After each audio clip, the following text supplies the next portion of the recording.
Thanks, guys. It's time for my final thought. Now, contrary to what you may have heard or read on Twitter, 1 million marchers for President Trump did not descend on D.C. over the weekend, but thousands did. A mass of people made up of his fans, far-right extremist groups, conspiracy theorists, and militia members, all here in support of the president and his allegations of voter fraud and a stolen election. Allegations that no evidence has been found to back. This, of course, hasn't stopped our president, his sycophants, nor his boosters in the media from repeating them. If anything, the drumbeat has grown. What started as a loud but peaceful gathering devolved as counter-protesters joined the mix, skirmishes developing and growing as the day went on, the night bringing violence to our D.C. streets, along with the defacing of memorials and artwork erected in support of Black Lives Matter. A fire fueled by misinformation, reveled in by so-called patriots.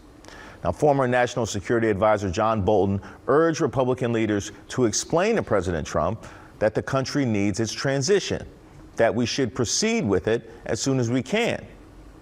Well, which of them is going to do this, though? Which current, not former, official is going to step up and lead? This is unprecedented and until recently unimaginable behavior from all of them, the so-called adults in the room. We've had contested elections in the past, but we've never had leaders who've acted in this manner, urging followers to disregard election results because they didn't get their way. Before, they've come together for the greater good. The Bush-Gore election in 2000 was decided not by tens of thousands of votes across multiple states, looking like a clear, decisive victory, but by a few hundred in one state. And that result came more than a month after the election date, going to the Supreme Court. Yet heads of both parties asked for patience rather than encouraging tantrums.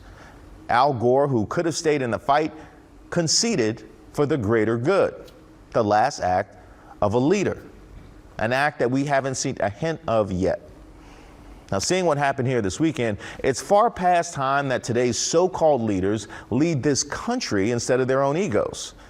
Because if these flames keep getting fanned, at some point, we're all going to be burned by them.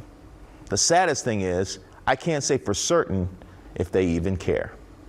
We're going to continue this conversation online. Keep it locked to WUSA 9, WUSA9.com, as well as the app. Stay safe, stay beautiful, have a wonderful Monday. Get up, DC.